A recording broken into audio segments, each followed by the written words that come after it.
വീണ്ടും സുരേഷ് ഗോപി തൃശൂർ മേയർ നയതന്ത്രം. കേന്ദ്രമന്ത്രിയായ സുരേഷ് ഗോപിയിൽ താനടക്കമുള്ള തൃശൂരുകാർക്ക് വലിയ പ്രതീക്ഷയാണുള്ളതെന്ന് mayor MK. Varghese പറഞ്ഞത് വീണ്ടും ചർച്ചകളിൽ. കോർപ്പറേഷന്റെ 53-ാം ഡിവിഷൻ അയ്യന്തോൾ കാർത്യായനി ക്ഷേത്രം റോഡിലുള്ള അർബൻ ഹെൽത്ത് ആൻഡ് വെൽനസ് സെന്ററിന്റെ ആയുഷ്മാൻ ആരോഗ്യ മന്ദിർ ഉദ്ഘാടനത്തിലായിരുന്നു മേയറും കേന്ദ്രമന്ത്രി സുരേഷ് ഗോപിയും പരസ്പരം പുകഴ്ത്തിയത്. പഞ്ചായത്തും കോർപ്പറേഷനും ചെയ്യേണ്ട തെരുവു ലൈറ്റ് സ്ഥാപിക്കുക, അങ്കണവാടികൾ നിർമ്മിക്കുക തുടങ്ങിയ പണികളാണ് എംപിമാർ ചെയ്യുന്നത്. കേരളത്തിന് യോജിച്ച തരത്തിലും തൃശൂരിന്റെ വികസനത്തിനും വേണ്ടിയുള്ള വലിയ പദ്ധതികൾ കൊണ്ടുവരണം. തൃശൂരിന് മാറ്റമുണ്ടാകണം. വലിയ സംരംഭങ്ങൾ സുരേഷ് ഗോപിയുടെ മനസ്സിലുണ്ടെന്ന് ബോധ്യമായിട്ടുണ്ട്. ഏറെ പ്രതീക്ഷയോടെയാണ് അദ്ദേഹത്തെ വിജയിപ്പിച്ചതെന്നും അതിന്റെ തെളിവായി ഓരോ പ്രവർത്തനവും മുന്നോട്ട് കൊണ്ടുപോകുമെന്ന പ്രതീക്ഷയുണ്ടെന്നും മേയർ പറഞ്ഞു.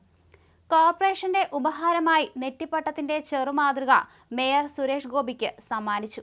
മേയറുടെ രാഷ്ട്രീയം പൂർണ്ണമായും വ്യത്യസ്തമാണെന്നും അതിനെ താൻ ബഹുമാനിക്കുന്നുവെന്നും സുരേഷ് ഗോപി പറഞ്ഞു.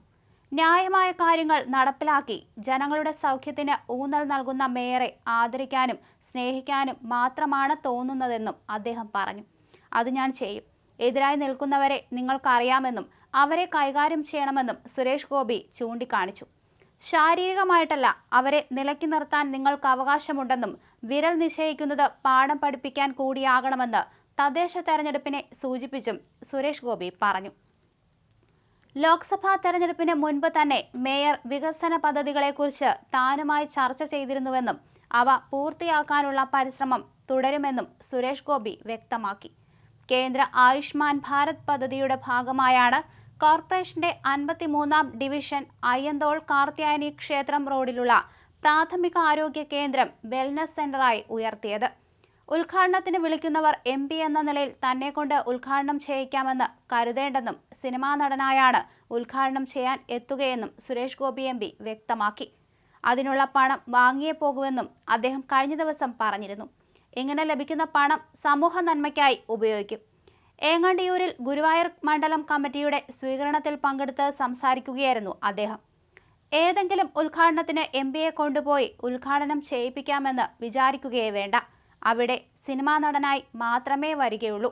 അതിന് എൻ്റെ സഹപ്രവർത്തകർ വാങ്ങുന്ന തരത്തിൽ യോഗ്യമായ ശമ്പളം വാങ്ങിയേ പോകൂ. ആ കാശിൽ നിന്ന് നയാ പൈസ എടുക്കില്ല. അതെൻ്റെ ട്രസ്റ്റിലേക്ക് പോകും, സുരേഷ് ഗോപി പറഞ്ഞു.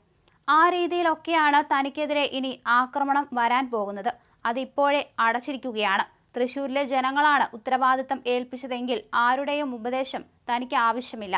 അത് കൃത്യമായി നടത്താനുള്ള ചങ്കൂറ്റമുണ്ടെന്ന് നേരത്തെ തെളിയിച്ചതാണെന്നും സുരേഷ് ഗോപി പറഞ്ഞു. തെരഞ്ഞെടുപ്പിൽ മത്സരിക്കുമ്പോൾ താൻ വിജയിച്ചാൽ കേരളത്തിന് മാത്രമല്ല എം.പി. എന്ന നിലയിൽ തമിഴ്നാടിന് വേണ്ടിയും പ്രവർത്തിക്കുമെന്ന് സുരേഷ് ഗോപി പറഞ്ഞിരുന്നു.